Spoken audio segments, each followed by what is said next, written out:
시청자 여러분 안녕하십니까. 개장과 함께하는 출발 마케돈 2부 시작합니다. 4월 16일 월요일입니다.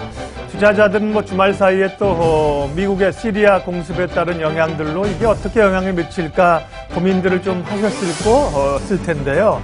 투자라고 하는 게 늘 그렇습니다. 여러 가지 악재들과 고민들과 뉴스가 몰려오는데요.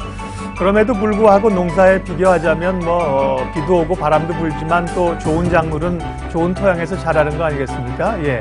걱정의 담벼락을 올라서 주가가 오를 수 있을지. 다행히 오늘 아침에 이제 여러 분석을 해보면 시리아 공습은 영향은 제한적이다.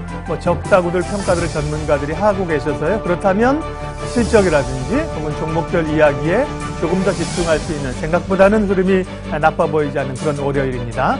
예, 개장 30분 전인데요. 구체적인 개장 전략들 종목 이야기합니다. 먼저 박민영 앵커의 300에서 시리아 얘기. 그걸 보려면 선물 시장이나 유가 흐름이 어떻게 되는가도 체크를 해봐야 된다고 하는데요. 관련 이야기부터 시작하겠습니다.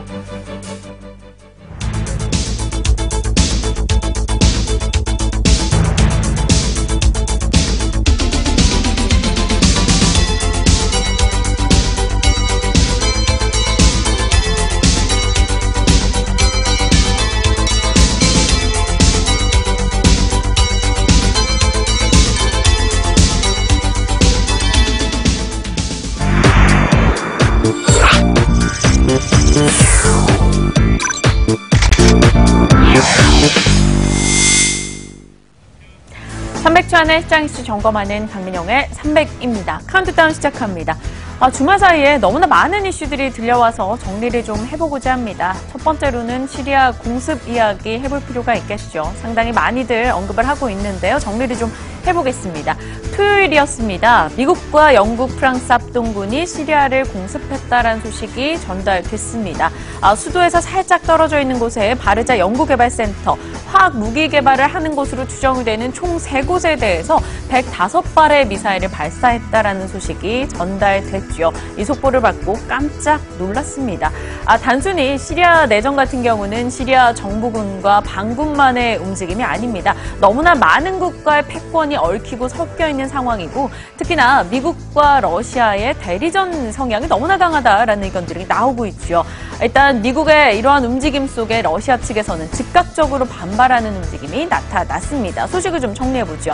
일단 미국 측에서는 이 반군을 지지하고 러시아 측에서는 정부군을 지지하면서 미국과 러시아의 대리전 성격이 너무나 강하게 진행이 되고 있는 시리아 내전입니다. 현재까지 7년째 진행 중인 내전이죠. 일단 미국 측의 이 합동군 시리아 공습 소식이 전달되고 나서 러시아 측에서는 즉각적으로 국제법 위반이다라고 반박하고 나섰습니다. 러시아에서는 트럼프는 제2의 히틀러다라는 이야기까지 내놓을 정도로 강한 이 반발심을 드러내기도 했죠. 이 때문에 글로벌 금융시장에 대한 경계감이 조금 커지기도 했습니다. 이에 따라 즉각적으로 반영한 것은 바로 국제유가 움직임이 아닐까 싶습니다. 지난주 안 그래도 이 중동 리스크가 고조돼 가면서 유가는 상승세를 나타냈죠. 한 주간 WTI는 무려 8.6%나 급등세를 기록했습니다. 대신증권에서는 이번 중동 리스크가 고조되면서 상반기 안에 국제유가는 $70 돌파가 가능할 수 있다라고 의견을 내놨습니다. 하지만 주의해야 될 건 유가가 올라간다, 정유주 사자, 이러한 이 의식의 흐름은 좀 피해보자라는 이야기를 내놓고 있는데요. 정유주 급등으로 곧장 연결되긴 어렵다라는 판단입니다. 2010년도, 2011년도 이 두바이 붐이라고 있었던 그때 당시 두바이유가 무려 이 40% 정도 급등세를 기록했던 바가 있습니다. 너무나 유가 상승이 도드라졌기 때문에 중동의 봄이란 말까지 나왔었죠. 하지만 유가가 이렇게 올라갈 때 정유주는 정작 0.4% 하락했었던 것을 감안한다면 유가 상승을 정유주, 에너지주 투자로 이어가기는 어렵다라는 판단을 내놨습니다. 앞으로의 흐름을 조금 지켜볼 필요가 있다라는 게 되겠죠. 전체적으로 시장을 놓고 봤을 때 많은 증권가에서는 이번 시리아 공습은 큰 영향은 없을 것이다라는 데 의견을 모으고 있습니다. NH투자증권, 시리아 공습은 어차피 노출된 재료였고 단발성에 그칠 것이다라고 이야기하고 있고요. KF투자증권은 미국과 러시아의 직접적인 충돌은 아마도 미약하지 않겠느냐, 희박할 것이다. 우리는 이제 돌발적인 트럼프에 어느 정도 적응하고 있다라고 이야기를 내놓기도 했습니다. 하나금융투자증권은 주 초반 변동성이 커지겠으나 역시 좀 단기적으로 그칠 것이다라고 이야기하고 있네요. 지나치게 비관적일 필요는 조금 없어 보입니다. 첫 번째, 시리아 공습 이슈 정리해봤고요. 두 번째는 환율 이슈 확인을 해봐야겠죠.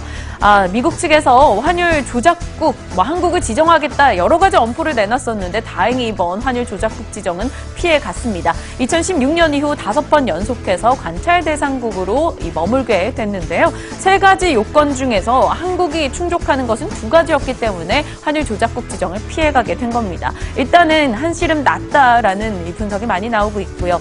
또 이 중국도 환율 조작국 지정을 피하게 되면서 이 미국과 중국의 갈등이 최악으로 가는 것은 피하지 않았느냐라고 시장 이야기합니다. 하지만 이번에 미국 측에서 처음으로 이 한국 시장에 대한 강한 개입 의사를 또 드러내면서 그것은 분명 부담이 된다라고 이야기하고 있는데요. 내용 들여다보죠. 미국은 한국에게 외환시장 개입 내역을 세부적으로 공개해라라고 압박을 처음으로 내놨습니다. 이로 인해서 아마 당분간은 조금 더 원화 강세 기조가 이어지지 않겠느냐 시장은 이야기하고 있고요. 그렇다면 당연히 수출 기업의 채산성 우려가 또다시 공식처럼 등장하기 마련이겠죠.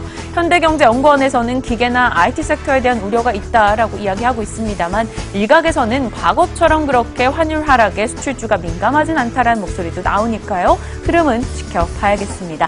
하지만 분명히 올해 한 해 동안 지속돼 왔던 원화 강세 기조 속에 피해를 봤던 업체들이 많이 있는데 그 와중에서도 조금 회복할 것이다라는 기대감이 등장하는 종목이 있어 오늘 좀 소개해보고자 합니다. 해성 DS인데요. 외부 회로와 그리고 반도체 칩의 전류를 잘 흐르게 해주고 또 반도체 칩을 지지하는 이 리드 프레임을 만들어내는 해성 DS입니다. 대충 매출의 90% 정도가 수출을 차지하고 있기 때문에 환율의 영향을 그동안 많이 받았고요. 그에 따라 1분기 실적 발표된 게 상당히 부진했습니다. 하지만 감가상각비 미리 인식하며 좀 보수적으로 받은 실적이다라고 증권가에서 이야기하면서 삼성증권에서 이 해성 DS의 목표 주가를 올려잡는 움직임이 포착됐습니다. 해성 DS 자율주행차 사고가 최근에 많이 늘어나면서 이 자동차 부품 품질에 대한 진입장벽이 견고하게 세워졌다. 그렇다면 이미 이 진입장벽 안쪽에서 이 기술력을 입증해 나가고 있는 해성 DS는 유리할 수밖에 없다라는 이야기가 나오고 있습니다. 해성 DS의 자동차 반도체 부품 점유율 확대 기대된다라는 의견을 내놨고요. 목표 주가 24,000원을 제시했네요. 어떻게 진행이 될지 이 해성 DS 움직임 잘 점검하시면서 흐름 따라가 보시길 바랍니다. 지금까지 박민영의 300이었습니다.